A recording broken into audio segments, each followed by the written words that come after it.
ज्ञान और कर्म। भगवान बुद्ध के प्रवचन सुनने के लिए एक व्यक्ति नियमित रूप से आता था। इस प्रकार उसे 1 माह हो चुका था, किंतु उसके जीवन पर कोई प्रभाव नहीं पड़ा।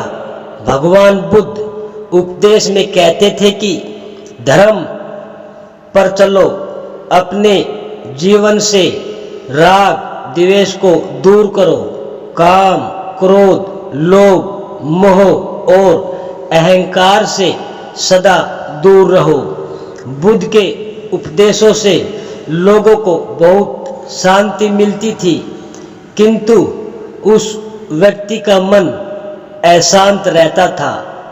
एक दिन उसने बुद्ध से जाकर कहा, हे प्रभु, मैं 1 माह से आपका उपदेश सुन रहा हूँ, किंतु उसका तनिक भी असर मेरे आचरण पर नहीं पड़ा।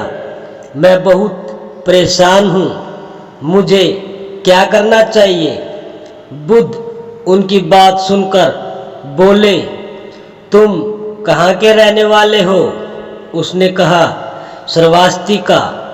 बुद्ध अगला प्रश्न किया, वहाँ यहाँ से कितनी दूर है? उसने अनुमान से बता दिया। बुद्ध ने पुनः जिज्ञासा प्रकट की, कितना समय लगता है?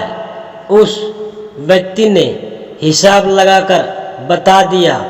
बुद्ध ने कहा, अब बताओ कि क्या तुम यहाँ बैठे बैठे ही अपने घर पहुँच सकते हो? उसने कहा, यह कैसे हो सकता है? वहाँ पहुँचने के लिए तो चलना होगा।